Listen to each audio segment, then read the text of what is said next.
Funding for This Is Nashville comes from you, our listeners, and Music City Prep Clinic, Nashville-based provider for PrEP and offering comprehensive sexual health services in an environment designed to be safe, professional, and shame-free.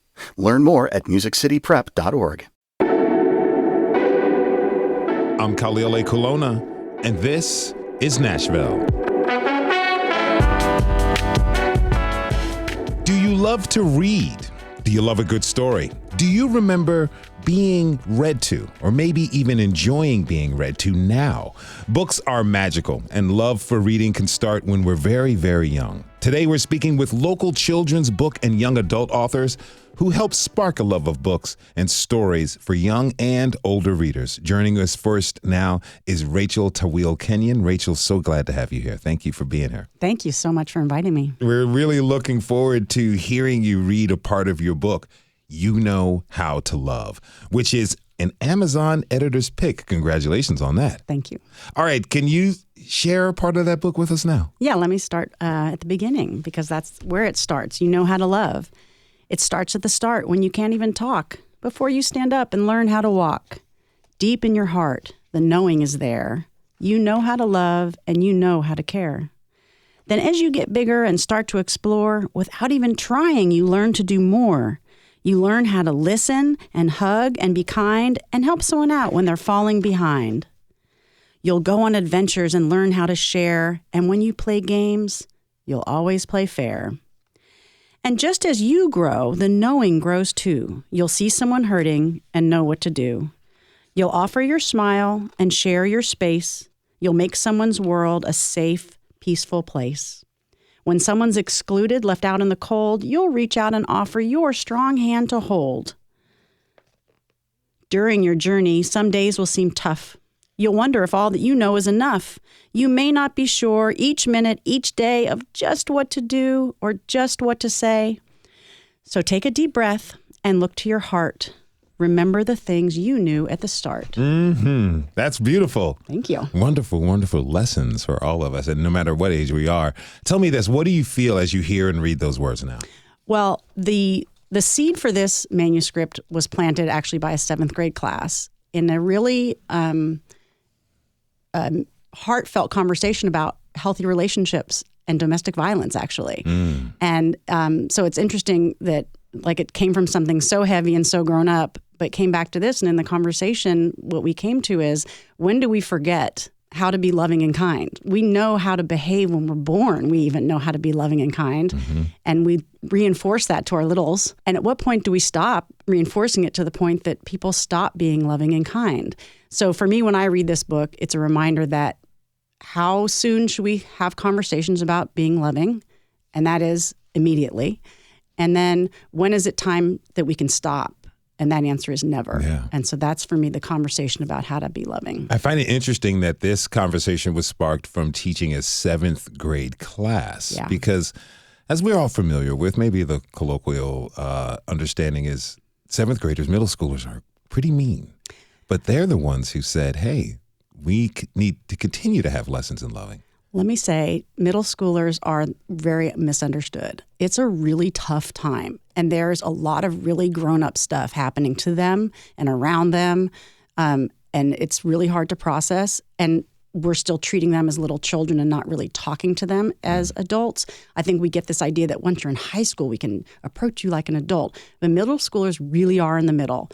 And so I think when they're given a space to talk safely, they will really come out of that. They have explained to me why people perceive them that way. And so, I started many of my classroom conversations with picture books, because picture books give you a great seed. Where'd you get that idea from?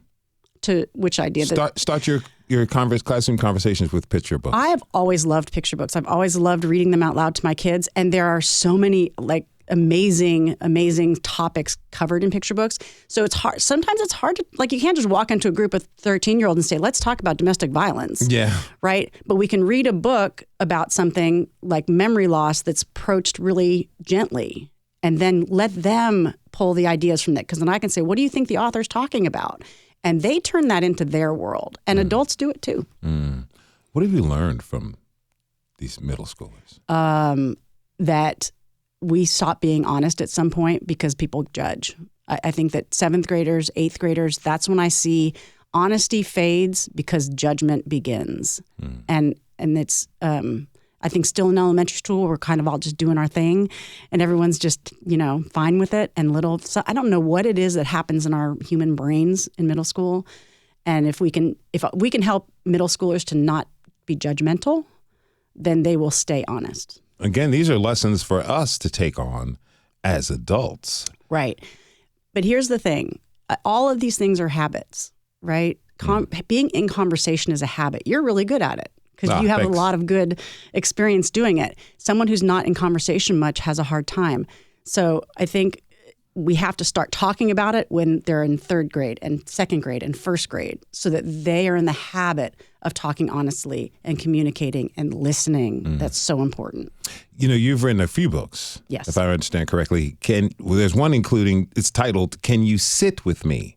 Tell me about that book. Yeah. Can You Sit With Me comes out this June. I'm super excited about it. And it's interesting. I say to people, as a rule, it's about inclusion. And I understand that for some people, inclusion's gotten a little bit, it's a little bit of a dicey word for some people. But for me, it's about being aware that people need to feel accepted and included. And that with such a small thing, you can say to somebody, I see you, you have a place here, it's going to be all right. You can sit with me. And sometimes that's all a person needs is to feel seen. So I'm super excited about, and again, it's a habit. What I want to do is start with 1st graders and 2nd graders and say, I want your habit to be when you see the new kid walk in, that you say, hey, come and sit with me. Because then when you're 32 years old and you're at some event for work and a new person comes to the event, you're going to greet them and make them feel included because that's your habit. Where did the idea for this come from? You Can Sit With Me. There's if you know the movie Mean Girls. Yes. There's a big I thing didn't like in the that. remake, but you can't like sit with us was the big thing at the lunch table. You can't sit with us. And I saw one day I was out in public somewhere, someone proudly wearing that on their shirt.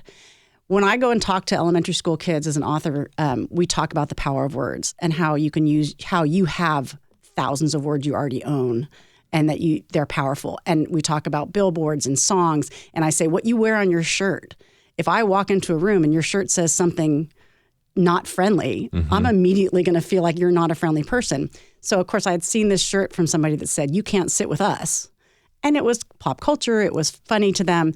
But to me, it was like, what a terrible thing to have on your shirt. Yeah. So I was like, you can sit with us. You can sit with me. You can absolutely sit with me. Let me take you back. When you were in middle school, did you invite new people to sit with you at the lunch table? I don't think I did, actually. I think I was wrapped up into that image and that I was being judged and looked at in certain ways. I grew up in Los Angeles in a really large schools. I was bused through middle school, so I was a minority. I was the white girl with all the Black and Latino kids in Hollywood, and I think I was just trying to survive. So I don't think I did. I wish that I had some of those lessons. I kind of bounced around different tables. It was kind of, what flavor did I want? Did I want to hang out with the kids who were rapping? Did I want to hang out with the kids who were making jokes? It was kind of wherever I wanted to go, which explains my adventurous spirit these days.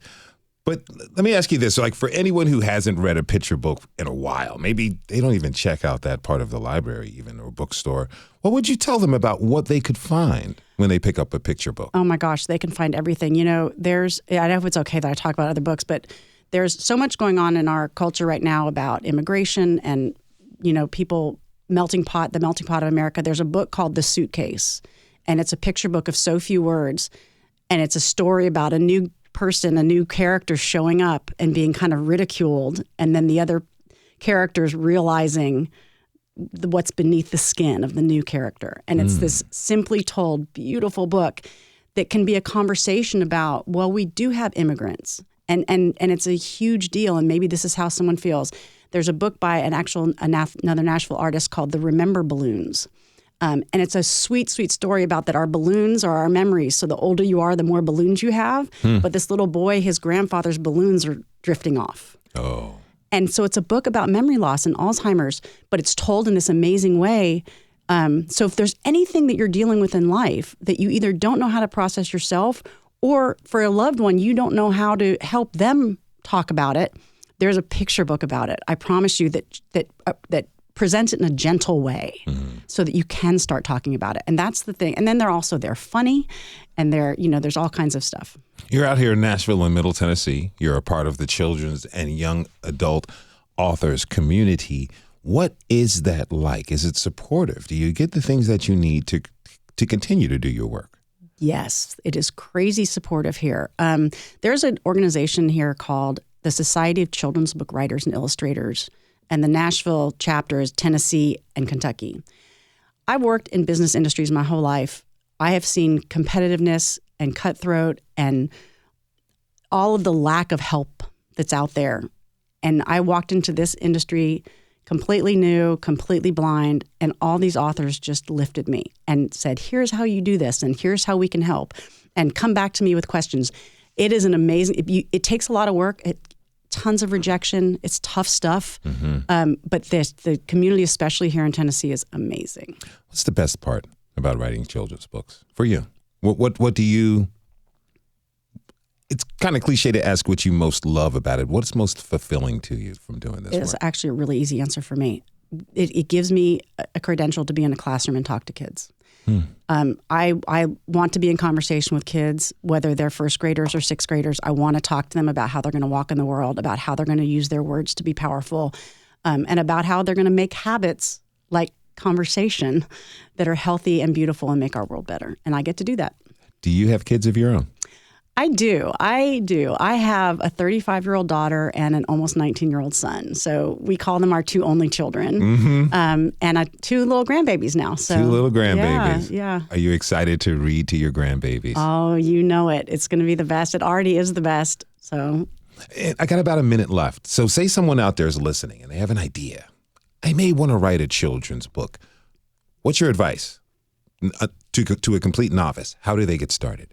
I think first things first is that you talk about it to anybody and everybody you know. Don't be shy. It's very intimidating, but talk about it. When I had my first inklings about writing in rhyme and writing a picture book, I just started talking about it. And someone who I talked to who had nothing to do with anything said, oh, my neighbor writes picture books, I think. She's great. Talk to her. It turns out this friend of a friend's neighbor is Jessica Young, who is an incredibly accomplished picture book and chapter book author, and literally just gave me an hour on the phone to sit and chat about my aspirations. So talk about it and ask for help. You'll find it. Rachel Tawil Kenyon lives here in Nashville and is the author of You Know How to Love, as well as Alphabet Love, and You Can Sit With Me. Rachel, thank you so much for being here. Really appreciate it. My pleasure, 100%. All right, we're going to take a short break. When we return, we'll return to the page and speak with a Nashville-based young adult author who's written a sci-fi series for young readers. Stay with us. This is Nashville. Live from Mainstream Drive in Studio B, we're doing our fun drive for spring this time, and we're having a lot of fun, to be honest with you. Yes, we can have fun too. I love that we get to talk about things like kids reading in Nashville Public Radio and on our local daily show, This is Nashville. Very important stuff. Glad to have you along. 615-760-2010 or WPLN.org if you would like to give now to our fun drive. And we've got some wonderful members who have already given and told us why. We've got Ian in Madison who said that WPLN is his main station that he listens to while he's in his car, and he's giving especially during this uncertain climate. We've also got Jane in Nashville who similarly said she's a monthly sustainer but doesn't want to lose WPLN because she listens to it every day. And Ian and Jane really kind of hit it on the nose there. You know, we are here today asking for your support so we don't go away, so that we can continue to be here providing accurate and informative news to you on your radio, on your computer, wherever it is you like to get the news. And it is in an uncertain climate. It is a difficult time when a leader of any party or no party vilifies the free press. It really is a time to stand up and protect the First Amendment. So we are asking you to head to WPLN.org/give. Give us a call, 615-760-2010. Tell us why it is that why it's important to you to We're protect. getting a lot of great comments, and those mean so much to us. This is Cindy and I were talking off air about the funding piece. This is an equal access funding model. Everyone has a reason to give, and everyone has a reason to listen, and no one can take that away from you. There's a lot of stories out there, and there's a lot of big stories that impact, but there's also those little ones too. The things like how it is to be a kid's author. Those are the things that people really enjoy learning about. It's a great service for if you're at all curious about the world that you live in and the community that you live in. Well, nobody can take that away from you because we're listener funded. 615-760-2010 or WPLN.org. We are listener funded. I was just telling Josh how I was in a conversation with a community member here in Middle Tennessee who was, I would describe him as an NPR skeptic. And he asked me, kind of accusatorily, like, who's the owner of NPR? Do you even know who owns NPR? And we were like, yeah, we do. We have a list of 16,000 of you. We have you, our members, who are our, if you want to label it as owners, really our supporters who are powering this station, powering the work we do. We look to you to serve you, to rely on you. We are here to provide you the information you need to go about your day being informed of your community and your world. We are asking you to help us to continue to do that work. 615-760-2010 or WPLN.org/give. Now, we're about to head back to This Is Nashville, but before we get back there, we'd love to have you as a sustainer of this radio station. $20 a month and get that new, bright, shiny WPLN t-shirt so you can show your NPR colors out on the streets of Nashville. Why don't you become a sustainer today? 615-760-2010 or WPLN.org. Funding for This Is Nashville comes from Nobody Trashes Tennessee, the state of Tennessee's official litter prevention campaign, managed by TDOT. Details on how to be part of the solution to end littering at NobodyTrashesTennessee.com. Funding for This Is Nashville comes from Burr and Foreman Law Firm, serving clients with transactional, litigation, and regulatory needs. Discovering how each client defines a win and working with them every step of the way to achieve it. Burr.com. I'm Khalil A. Kulona, and this is Nashville. Today, we're checking out Nashville-based children's books and young adult authors. Joining us now is Julian Vaca, who has written a sci-fi series, The Memory Index, and is the recipient of the 2023 Nashville Literacy Leader Award presented by Bookham. Julian, so happy to have you here. Welcome to This Is Nashville, my friend. Thanks for having me. Really appreciate you being here. Okay. Give us the premise of the Memory Index, and then set up a short excerpt. Yeah. Because from what I understand, it's a pretty cool book. It's a wild trip, if I may say so myself. It started as kind of like a love letter to a lot of my favorite 80s movies. I mean, it's got a little bit of The Goonies in there. It's got a little bit of Back to the Future. But basically, in a nutshell, it takes place in a reimagined 1980s. And there's this sort of enigmatic plague-like phenomenon called memory killer that is threatening humanity's agency over memory making. And so the kind of Skynet version of the evil corporation in my book, Memory Frontier, develops groundbreaking, technology that's going to change mankind's fight with memory loss. And they, of course, need to trial the technology first. So they lottery 500 students from across the country and send them to a boarding school. Wow. Yeah. And then everything goes off from there. That's right. When the characters arrive, they quickly discover that not everything is as it seems. Ooh, exciting. Okay, can you read a short excerpt for us? Yeah, absolutely. So this is from the perspective of the book's heroine, Freya Izquierdo. So this is right after the prologue. It's just a very short excerpt setting up chapter 1. Before, people said their biggest fear was dying. Today, we die before we're actually dead, when all our memories are consumed by memory killer. Now, in this great apocalyptic now, many say their biggest fear is either forgetting or being forgotten. To forget is to die, some have elegantly said. To be forgotten is to be killed, or as my dad once put it, olvidar es la muerte. Poetic, right? And look, I get it, I really do. Memory killer is an enigmatic plague that has loomed over the globe for nearly a decade, slowly and methodically collapsing economies, crippling world governments, poisoning society, confounding medical scientists, and so on and so forth. Pretty scary stuff. Even in the face of all this uncertainty, we still get to make some choices. And I've made mine. I'm not going to expend energy on being afraid. I've got too much work to do, like breaking and entering. Ooh. Oh, wow. And then the action takes off from there, That's I bet. right. Yep. Okay, so that sounds really exciting. I both want to read this book and then see the movie. That's the Interpretation. dream. That's the dream, to have this be adapted into a TV show. That's definitely the dream. Fantastic. Tell me, where did this idea come from? How was it born? Yeah, I've always been fascinated by memories and how they inform our identity, because memories are truly fickle things. They tend to evolve over time, and so I've always just really been fascinated by this scary kind of idea of, if you were to strip someone of all of their memories, would they still be the same person? So I really kind of wanted to explore and unpack this idea, that this intersection of memories and identity.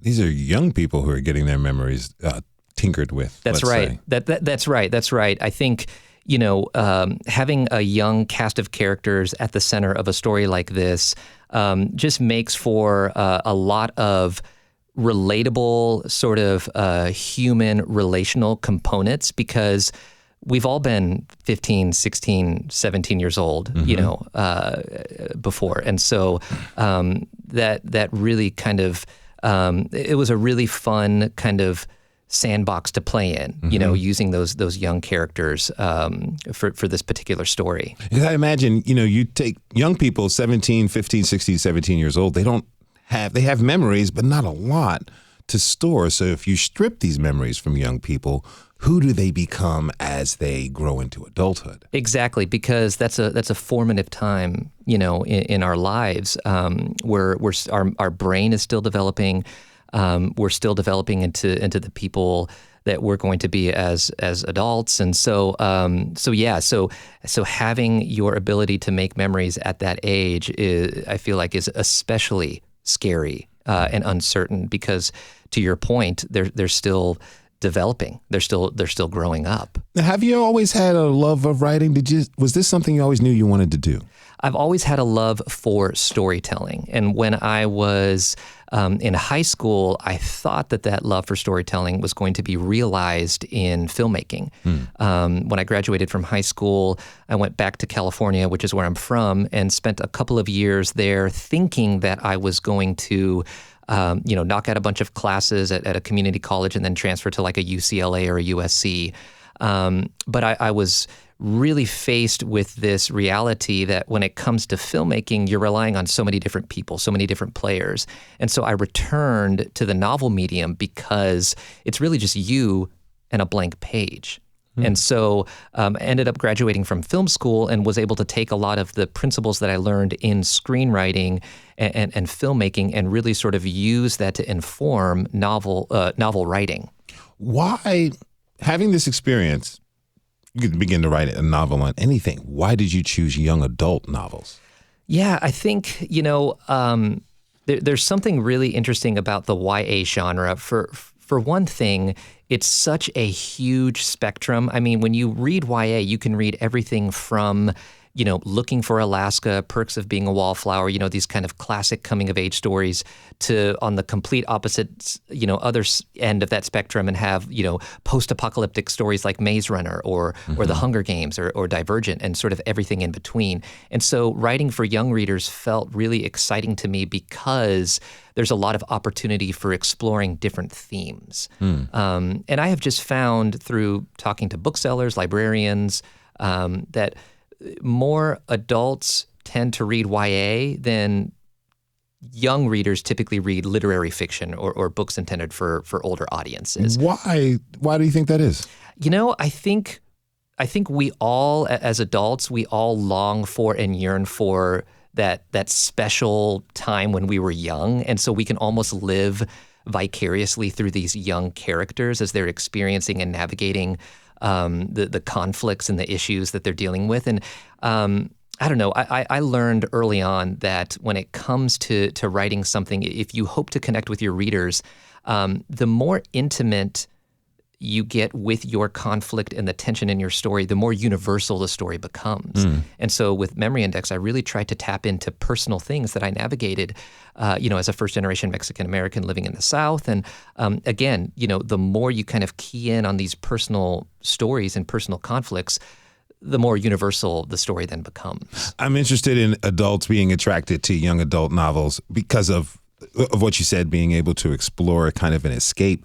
But also it's, I know we have dystopian novels. Octavia Butler's works come to mind. But it's also an opportunity to go into another world that may not necessarily be approved of by others. Our former guest was talking about judgment. And if adults reading a young adult novel because they want to escape, you have to fear that potential judgment of people saying, well, why aren't you reading the hottest novel on the New York Times list? Why are you reading this kid's stuff? Yeah, I think as long as we're reading, that's great. So why are we going to pass judgment on the content itself? I think, there's this wonderful book that a friend gifted me a year and a half ago called Stolen Focus. And in the book, one of the studies that the writer cites is this really interesting study that found that people who read fiction, just fiction in general, are far more empathetic than people who don't read fiction.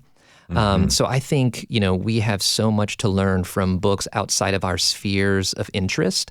And so we shouldn't be so quick to judge someone if they want to read a book intended for middle grade audiences. They're reading. That's great. We have so much to learn. Speaking of reading, when is your favorite time and place to read? So I have 4 kids. Some might say that's too many kids. No, but so reading is reading time is very precious, and so it when I do get the chance to read, it's often in the evenings after bedtimes, with a beer or a glass of wine or something. Yeah, you have 4 kids. I believe your oldest is 11, right? He's going to be 11, yes, in a month. Are you interested in sharing some of your stories? Are you going to pitch certain ideas off of him to see if he's interested before you begin to work on that project further? Absolutely. Even now, I workshop ideas with them. Sometimes there was one summer, actually, I think it was either during the pandemic or the year after, where I wasn't reading picture books, I wasn't reading chapter books, I was just riffing. I was just telling stories, just pulling them out of thin air, and was kind of using that, to kind of workshop ideas. And it was just a really fun experience to be able to share these stories that I was just making up on the fly in real time with my kiddos. And you're in the field now. What are you seeing as for the future of young adult novels and writers? Where would you like to see it grow? Yeah, I think one of the consideration that a lot of writers have to sort of contend with in today's landscape is that attention spans are dwindling because of social media and the almighty algorithm feeding so much content to young people. And so I think writers, there's an urgency now to write stories that get the readers into the plot quickly, to hold their interest with compelling stakes and all that sort of thing. So I think as long as we're endeavoring to write and tell stories from an authentic place, that's always going to connect with readers. As long as we're endeavoring to be authentic to ourselves as we write these stories for young readers, that's just going to connect with them. Julian Vaca is the author of the young adult series, The Memory Index. Julian, great to have you here. Thanks for being here. Thanks for having me. And we're going to take one last break. When we return, we'll speak with another local author who is reaching young adult audiences with a story inspired by her own experiences of staying connected to her family's heritage. Stay with us. This is Nashville.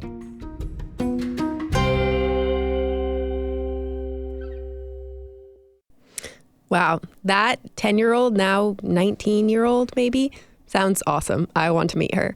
And hi, I'm Cynthia Abrams here with Josh Connor in for our spring fun drive. I think what Todd mentions, is really valuable and is really why WPLN is here. We are providing information to you, to your kids about what their world looks like. And I want to ask the question that maybe Todd prompts. What do you want your kids' information landscape to look like? Do you want it to be well supported? Do you want it to be well funded? I don't know. That's what we are here. That's what we want. That's our dream. We are asking you to help support that dream at wpln.org/give now. Now, this is really, the backseat listener is such a big deal. Like, just imagine that person is voting age now. That little girl's voting age now. Just imagine a world where every morning in the car, it's, deeply informed, fact-driven news and commentary on the radio rather than some of the other stuff that can really get people thinking in weird directions, So I know the value of, I grew up on public media, so I know the value of it myself personally, and I would encourage you to think about how much it might mean to your family, not just to you. Great time to make a contribution. Are you already a sustainer? No, if you're not, okay, become one. But if you are a sustainer, why not up that sustainership during our drive? 615-760-2010 or WPLN.org and give now. Sustaining memberships are a fantastic way to show your support. We also have another platform if you are, if maybe, WPLN or public radio, NPR are things that are on the top of your priority list and within your means to become a Producer's Circle member. That's when a donation of $1,200 or more is made. And you really kind of catapult into the range of people that are really keeping WPLN alive and functioning.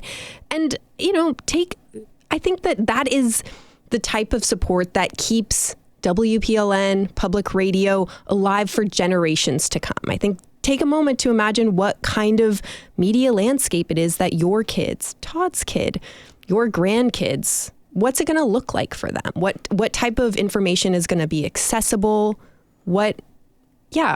Yeah, I mean, it just keeps going for generations and generations if we're doing it right? 615-760-2010 or WPLN.org. You are the reason WPLN is here, and you're the reason that we're going to be here tomorrow. But you got to do your part now. It's an ask from us, yes, to step up this spring fund drive, make your contribution, become a sustaining member of this vital Middle Tennessee radio station. And it's not just a radio station, it's other things too. We've got our Nashvillager podcast and we have our newsletter. 615-760-2010 or WPLN.org. Funding for This Is Nashville comes from you, our listeners, and Music City Prep Clinic, Nashville-based provider for PrEP and offering comprehensive sexual health services in an environment designed to be safe, professional, and shame-free. Learn more at musiccityprep.org. Funding for This Is Nashville comes from Pathway Lending, Tennessee's largest non-depository community development financial institution, generating more than $1 billion in economic impact through small business, affordable housing, and climate-related lending over 25 years. I'm Khalil A. Kulona, and welcome, and this is Nashville. All right, today we are paging our way through this episode with some Nashville-based children's books and young adult authors. Joining us now is Dong Fung Nguyen. She's an author of A Two-Placed Heart, which won the 2024 Freeman Award in the Young Adult Middle School Literature category. Dong Fung, welcome to This Is Nashville. Thanks for being here. Hi, it's so exciting. Great to have you with us. Okay, you have A Two-Placed Heart with you, and you're going to read an excerpt for us. But first, can you tell us about the story in general and also set us up for what you're about to read? So A Two-Placed Heart is a memoir in verse. So it's based on my experience growing up in Vietnam in America and merging my two identities together. It's also a little bit about my family history and how our family went from prosperity when Vietnam was under the French. My family was like in the imperial court. My great-great-grandfather was a mandarin in imperial court, so that's like a lord in like English royalty. Okay. And how we went from prosperity to poverty in a decade. So after the Vietnam War, we were very, very poor. I was born in a famine. My mom didn't have a lot to eat. She just ate rice and fish sauce, and somehow I came out okay. So it kind of incorporates all of that. And also, but mostly it's a story of sisterhood. So it's me telling my sister our life story to help her remember Vietnam, because she is totally American, whereas I feel more Vietnamese than I do American. And so it's really a story of sharing your lineage with others who are born in America or have a different viewpoint. Oh, I'm excited to hear what you're about to read. Yeah. I think this incorporates the story in a nutshell. It's called No Memories. Do you really not remember Vietnam? I asked Bud the next morning. My eyes still burn from staying up way too late, typing down our memories. Nope, Bud says as she gets dressed. I already told you, I'm American.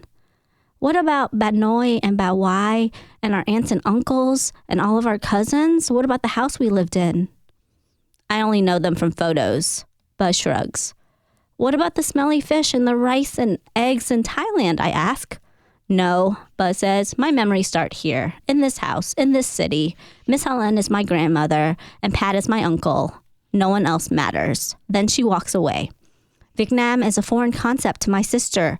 The words I put on a page will have no meaning, but I still remember. The rice fields, the village we grew up in, my schoolhouse and what it looked like, our great-uncle's church, our grandparents' houses, all the fruit trees, and my best friends. Yet, as the years pass, everyone's face is beginning to fizzle, no longer clear, the landscape also becoming more fuzzy. The language, harder to speak, words, harder to remember. One day, will Vietnam disappear forever from my memory, like it has for my sister? Will I also be American and have no warm feelings of where my story began? It's beautiful. Thank you. Now, you wrote this book in verse, right? Yes. How did you do that, and why did you choose to do that? I chose verse, which is basically poems that make a story or a narrative. And I chose it because this story spans from 1940 to 1996. So it spans a huge length of time. And if I were to write it down, I feel like it would be really boring. I would have to skip a lot of things and it wouldn't be cohesive. Whereas a poem is like a thought or a moment in time. And I only picked the very important memories that I felt wouldn't be boring as you read it. 1940 to 96 is a lot of time. Yes, it's a lot of time. And from what I understand, you moved to Tennessee from Vietnam when you were 7, right? Yes, in 1991. And this story is about your life and your sister's life. What did you gain from writing a story about this, your life? I think it helped me connect more to my sister because in the story, Ba, who's my nickname for my sister, she is totally American. She wants nothing to do with her Vietnamese identity. And still to this day, she's like, I'm 100% American, even though she spent the first 3 years of her life in Vietnam. Whereas I have always felt closer to my roots to Vietnam. I still remember everything about my life in Vietnam and also my life in America. And as I was growing up, I had a really hard time merging my two identities together because in America, you go to school with everybody else and everyone's like, you just want to be like them. And so this was really me figuring out who I am as a person. And I think that comes through in Bum, the main character of this story. I think it really helped me get closer to my sister because she read it. She was like, this is so good. And also, I wasn't like that. And I was like, well, I had to change some of it because it's fiction. I had to make the narrative work. Does your sister live in Tennessee now? She's in Seattle. She's in Seattle. Yeah. That's really amazing. Okay, so what do you really hope that readers connect with? Or if they don't connect, what do you hope that they learn from reading this book? I hope that this helps a lot of immigrant children who live in where, maybe their family just came to America or they need something to help them figure out who they are as a person and not just, this is what my parents want me to be and this is who I am, and trying to help merge those two identities. And I've gone to school visits where immigrant children or children who come from a family where their family is like, my family came from Pakistan and they only speak Pakistani. And I feel like I am disconnected from them because I'm going up here in America where everybody speaks English, but at home we only speak Pakistani or whatever. And so I think that it'll help a lot of children, not just Vietnamese Americans, but from any, life, any culture to kind of come to terms with who they are and figuring out and giving them a little bit of hope that it's going to be okay. I've got some friends who are first-generation Americans, and they mentioned it. One of my friends is Jordanian, and he said, yes, my parents moved here. We live in America, but it's still Jordan. to my folks. And I watched them as they navigated being an American and also being Jordanian at the same time. They didn't have children's books to help them. Many people to just speak to them and say, hey, they understand. They can help guide them through these experiences, these questions that they may be having that they, when they were younger, didn't have anyone to go through. Really, it's really beautiful that they have that. You're writing these books to share this story with other ones. What do you love about writing for young readers, particularly young readers of immigrant young readers? So for me, I think I write to my child self. I write books that I would have needed as a kid, something that made me feel like I could see myself on the page. So I think a lot of my books are always going to have Vietnamese children, especially Vietnamese immigrant children, because that's my experience. And I needed those books when I was growing up at that age, and I didn't have them. I think the closest I had was like the All-American Girl series. There was Molly, who had brown hair. And I was like, well, I have brown hair, so this is me. There were not that many books about Asian children when I was growing up, so I didn't have that. So it was like I just wanted to be American. I wanted to assimilate because I didn't have something that made it feel like it was okay to be different. Mm-hmm. Now, sometimes young adult books approach challenging topics. How do you think about that? Approaching a challenging topic that's totally meant for young people to read, how do you navigate that? How do you massage that? So my first book, Meo and was about a very challenging topic. So it was about a girl during the Vietnam War whose mom leaves her and she has to move in with her father and stepmother, and her stepmother sells her. So it was very dark. And to cater it to a young adult audience, you have to you have to have a seed of hope. It has to have a hopeful ending. It has to have some sort of hope, but you also have to remove all the really graphic elements off screen. Mm-hmm. Whereas if you're writing an adult novel, you get to show that and be all gory and whatever. Mm-hmm. But for a young adult, middle grade audience, you really have to smooth it, and you have to be really careful about your words and your language so you're not too graphic so you don't traumatize them. I understand. Yeah. No, but okay, in fear of traumatizing kids, sometimes you offer that seed of hope, but sometimes that hope is not actualized and realized. Mm-hmm. Is that okay too, to show them that, hey, sometimes the good people don't win?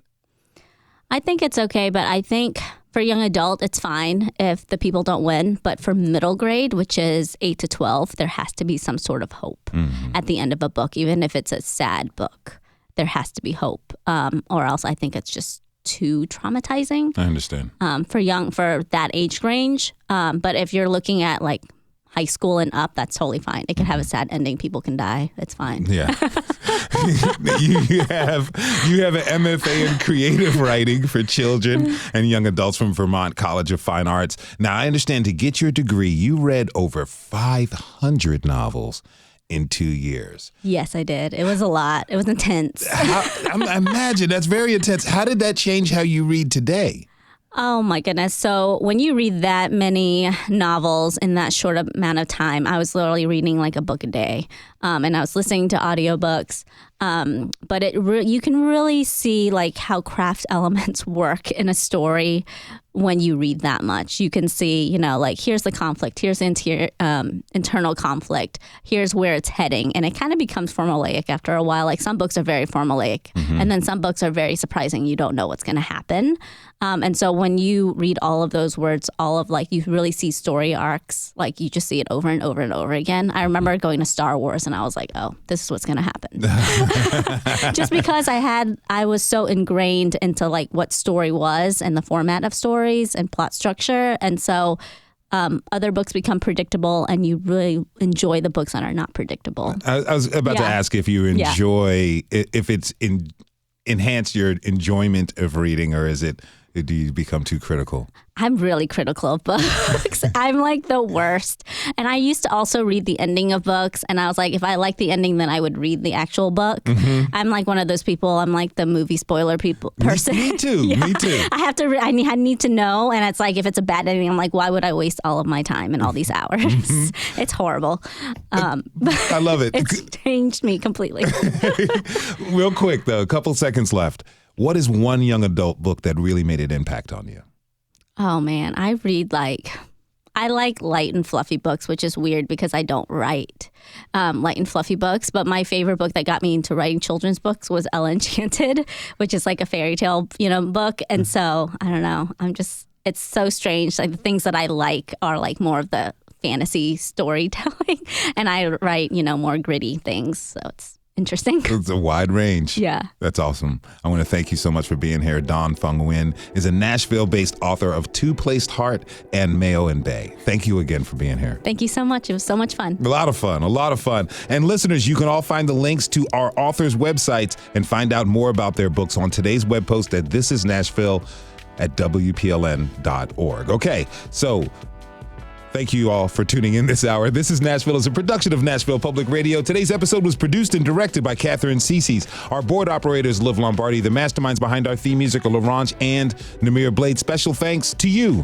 It's day 2 of our Spring Fun Drive. Your contributions to Nashville Public Radio ensure that we bring news, stories, and conversations that are important to you. You can listen back at thisisnashville.org or wherever you get good podcasts. And the conversation doesn't end here. Comment and tell us what you want to hear on the show, or call us up 615-751-2500. Find us on the socials, Blue Sky, Instagram, and X at This Is Nashville. This is Nashville. I'm Khalil Ekolona. We'll see you tomorrow, everybody, and be good to each other.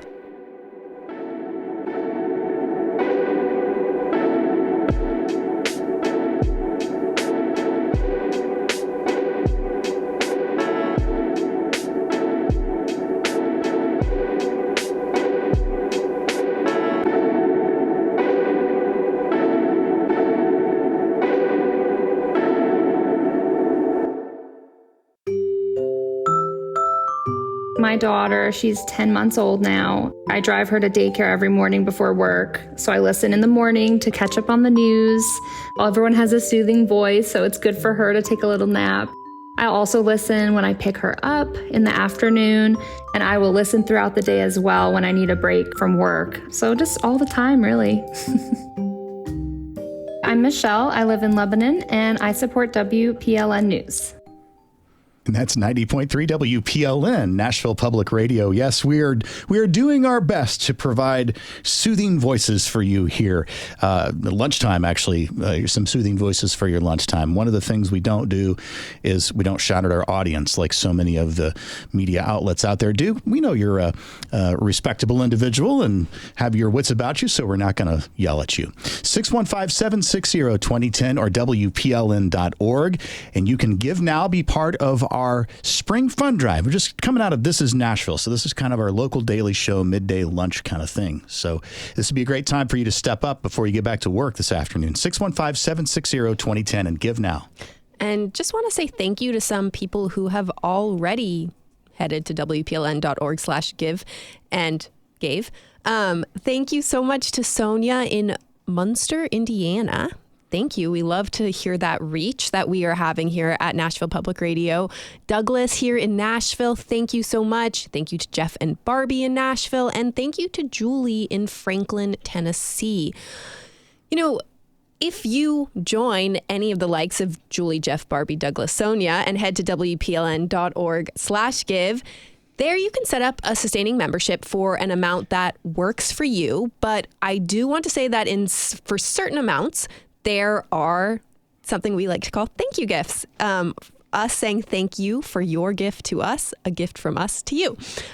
If you set up a sustaining membership for $25 a month, there's kind of a fun, we do have some t-shirts, tote bags, water bottles, but this is more of an experiential thank you gift. It is a super fan lunch for our live daily show, This Is Nashville, that we are all listening to right now. So you get to watch that live taping of a show, which I must say has a very, very special and exciting guest.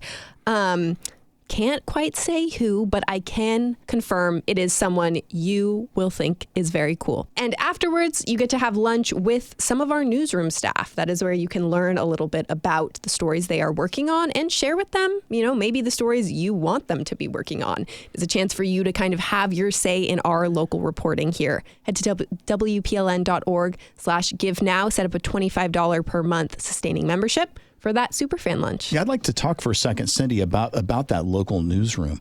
I think sometimes people get the impression that like we're a little square building with, a tower sticking out of it and it's, in a field someplace and there's nobody there. Not true at all about us. The importance of having local programming. In fact, this might be much of what is in jeopardy is the discussion of the various funding cuts have kind of been flying around. But one thing that we've got is we have a stellar local newsroom, frankly, as good as I've seen any place in my professional travels. And honestly, there's over a dozen editors and reporters.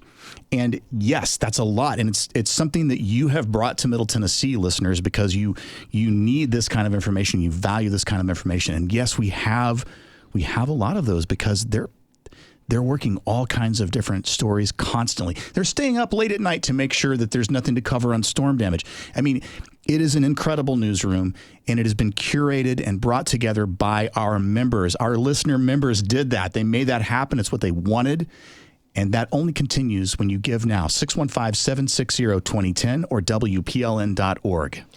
Yeah, Josh mentioned the value of having strong local reporting here in Middle Tennessee. And I think there's kind of the flip side of that is that we are also bringing those stories not only to you, our community, so that you're informed about your own community, but those stories are getting picked up by national outlets because they are important, because they are well reported.